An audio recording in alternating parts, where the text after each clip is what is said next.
Hey there, it's Mitzi. Welcome to my channel. Today I wanted to give you a reading update and tell you a little bit about what I'm going to read this last week in April. So there's a couple of books here that I've been reading a little bit along the way, and I want to talk about those because I finally finished them, and then one that I just loved. And that's really why I'm sharing this today, because I just really love this other book. So anyway, so the first book I want to mention is Riverman, An American Odyssey by Ben McGrath. And look at the beautiful cover on that one. That looks like a summer read to me. And I was ready for it this spring. I wanted to read this. This was mentioned on Sandy's channel, Miss Reads a Lot. And as soon as she mentioned it, I ordered it because it sounded like something I would enjoy. It's about a guy he was older. I think he was in his 60s when he did this, but he took his canoe and decided to just go by himself, you know, riding solo in his canoe through the rivers in America. And it starts, the story starts where they find his overturned canoe, and so it goes on from there, and it gives a history of this guy, what they know about him, and those kind of things. I did not finish this, unfortunately, because it wasn't what I was looking for. It's really more about this guy, Ben McGrath, and his relationship with the guy who is taking his canoe in the river. And he really has only met him, you know, one time, and now he's just consumed by him, basically, because there's a mystery behind him. But the story just started to be more about this Ben guy than the mystery behind this other man that was actually supposed to be the hero of the story. And it just failed. So I think I read about 100 pages. I gave this a really good try because there's not but maybe 250 pages in the book. But by that point I was like, okay, I'm done with this. I don't care anymore. And that's really sad because the man probably has a really good story, but it became just too much about the author and not enough about the person he was supposed to be writing about. So I did try this one, but unfortunately it was a DNF for me. But then I finished Family Patterns. It is the first in the Patchwork Mysteries. This was mentioned over on Elizabeth's channel at Lizzie Faye Loves Books, and she's mentioned this a couple of times, and so I found, I think, 2 of these at a library sale, but I didn't want to start in the middle because they were like 7 and 8 or something like that. So I found this one and I decided to start from the beginning and go through. I don't know that you have to read them in order, but I do like to do that if I can. But this one was so good, so I'll definitely be reading more. I think this was put out by Guidepost. It is a Christian mystery. It's super cozy, and I think each book is written by someone different, so I'm not sure how I'm going to feel about this because this person, whoever wrote this one, did a great job. But it's about a woman who rents out a couple of rooms in her house. She has her father, he has, I think it's dementia, because sometimes he knows or sometimes he doesn't. He gets confused, and he lives in a retirement home close by. And she finds a quilt that his mother had made for him before she went missing. The mother went missing like a long time before.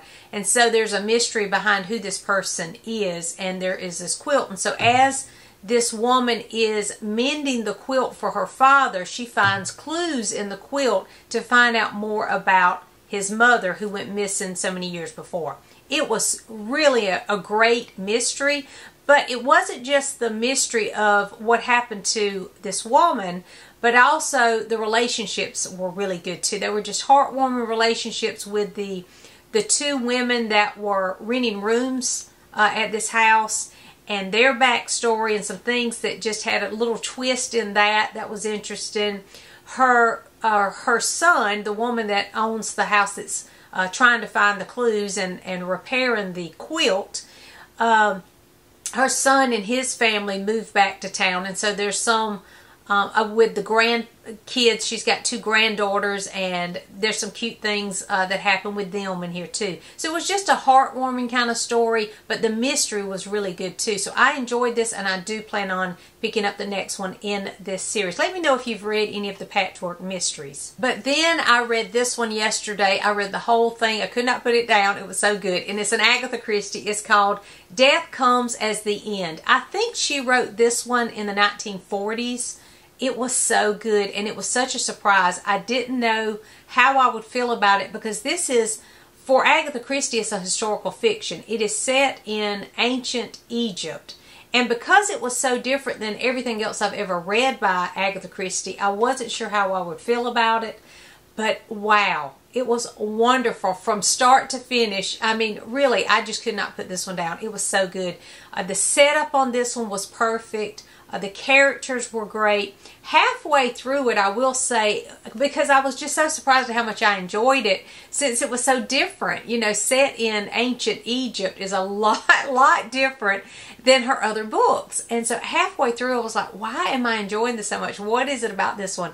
And I have to say, there is a character in this story. She's the grandmother in the story. She reminds me of Miss Marple, and you know, if you follow my channel, you know how much I love Miss Marple, and that whole series, the whole Miss Marple series are fantastic.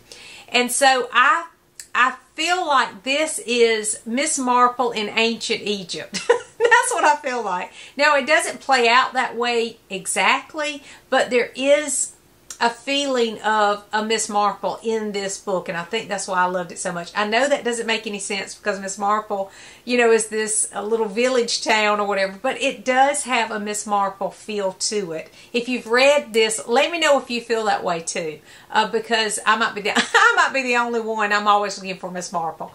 But anyway, there was a character that really reminded me a lot of Miss Marple, so it gave it a Miss Marple in ancient times vibe to me.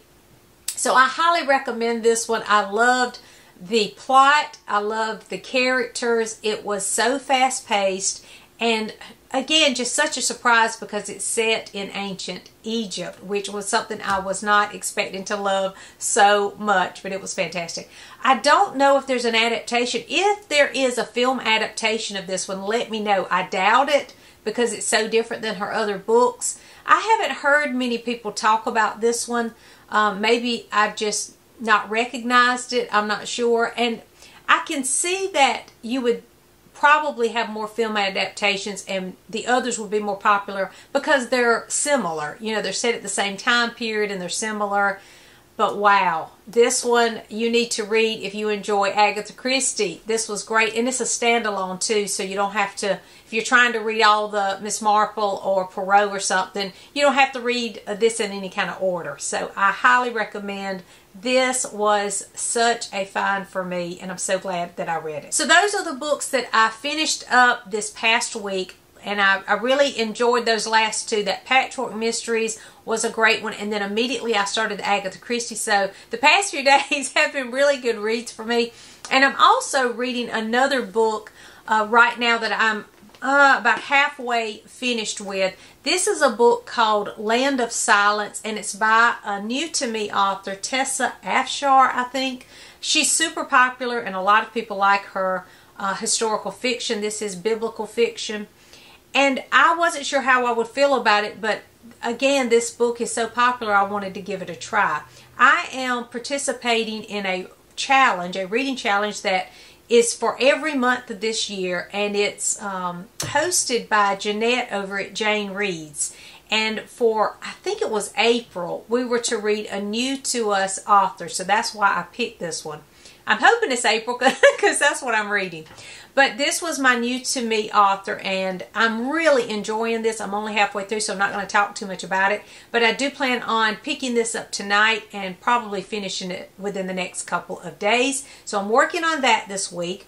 And I'm also going to participate in Amish in April, which is taking place this week as well, the last week in April. And this is the one that I chose for Amish in April, A Beverly Lewis, Why Not?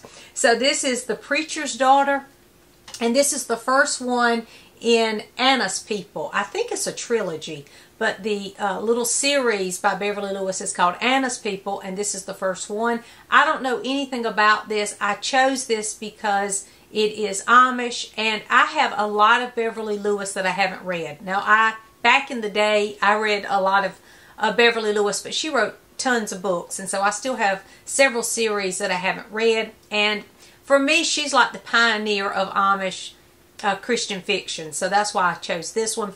On the back it says it begins the new series of Annie's People. I thought it was Anna. It's Annie. Annie's People. It introduces an Amish community in Pennsylvania. It says it's a heavenly sounding place, but one that has seen its share of heartache and mystery. I like the sound of the mystery.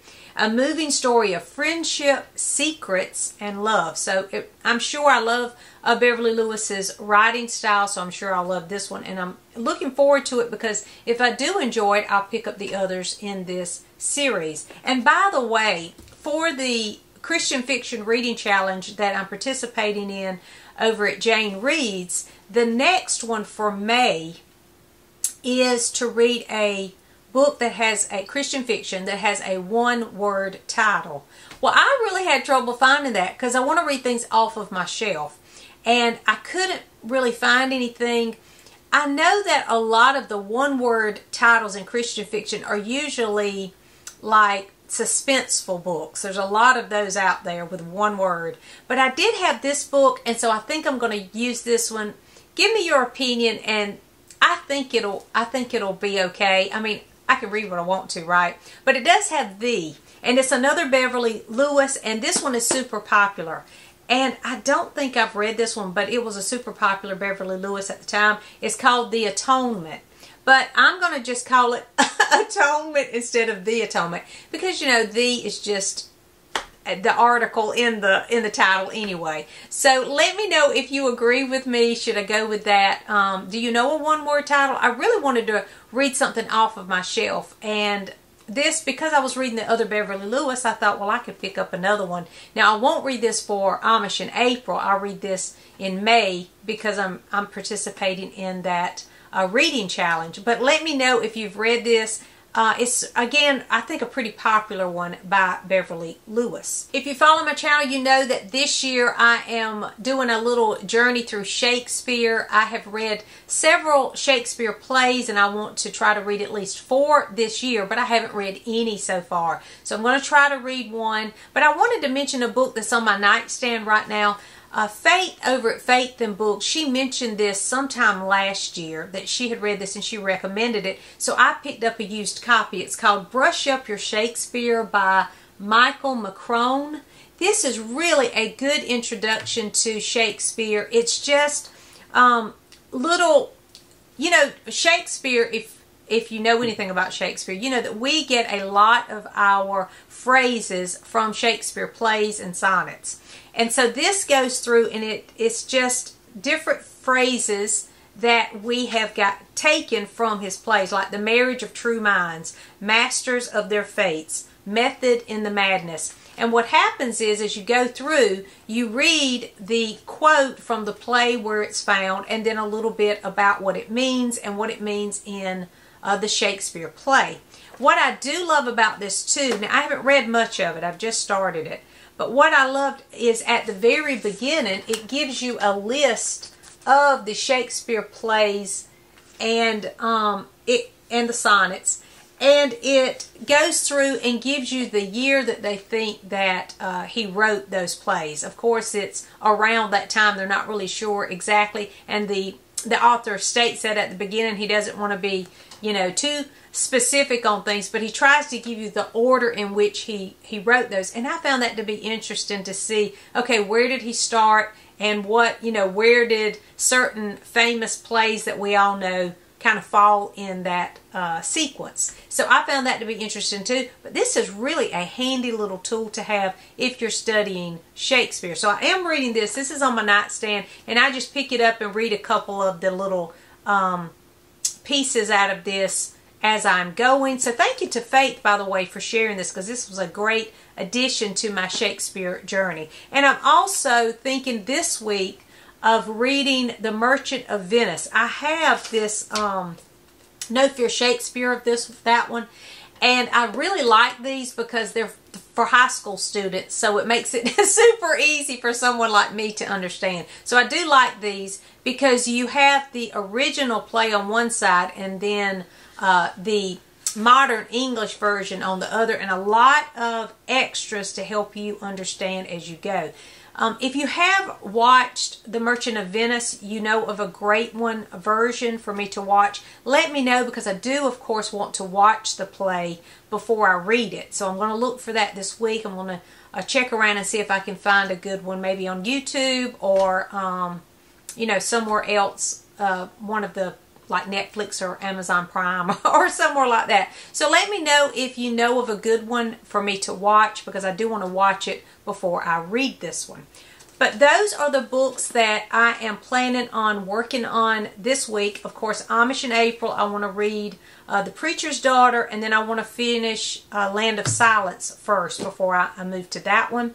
And then hopefully I can squeeze in this Shakespeare play. We'll see how that goes. Let me know what you're reading down in the comments so we can chat there. Thanks for watching, and I'll see you soon.